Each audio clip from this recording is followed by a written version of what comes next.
Here's a short video to go over quotations, adapted from the APA Publication Manual, 7th edition. Quotations. A direct quotation reproduces words from another work into your own academic writing. So, when we want to incorporate a direct quotation into our academic writing, there are a few elements that we need to consider to ensure that the quote is cited appropriately. So first, we want to make sure that we have found the author. Second, the publication year. And third, the page number. In terms of quotations, the format depends on the length. First, we have a short quotation, which is fewer than 40 words.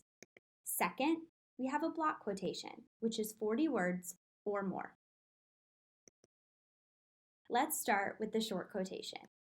A short quotation that is fewer than 40 words. There are a few things that we need to consider. We always need to include a full citation. Now, there are two ways that we can do this. First, the parenthetical. This would include the citation information enclosed in parentheses.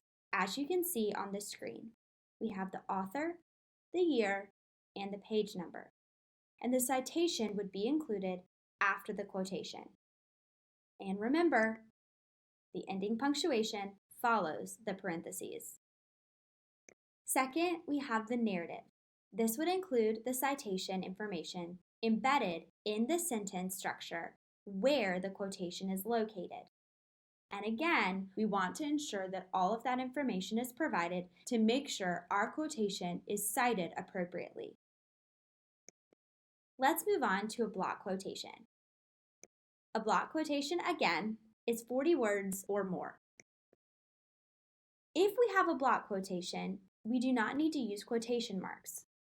We would only use quotation marks unless there's a direct quotation that is embedded in our quotation that we are using. We want to make sure that all information is quoted and cited appropriately. So, when we format a block quotation, we would start the quotation on a new line and indent 1/2 inch from the margin on the left. We will double space the entire passage, and then if there's an additional passage, treat it as a new paragraph. We would indent it 1/2 inch again. So, when we want to cite block quotations, it is very similar to a short quotation. We have two options.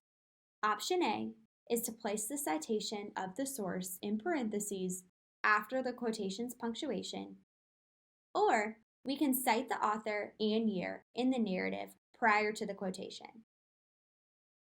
So, here are a few examples.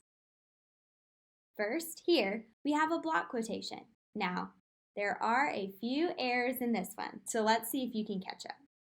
So, we do have indentation. It is over here on the left, 1/2 inch. Now, let's direct ourselves to the bottom of the passage. I think the ending punctuation might not be in the right spot. So, here, at the end of the sentence, to ask their teacher for help, there's a period. We need to make sure that it is moved, again, to the end, as I've added here. So this here is a common mistake, and we need to make sure that our punctuation is ending after the parentheses. Here are a few more. These are short quotations. First, we have the narrative here. We can see all of the citation information located right here in the sentence structure. Now, bottom, parenthetical. We have a direct quote, and we have the parentheses located after the citation, or after the quotation, and the citation is located at the end with the punctuation after the parentheses.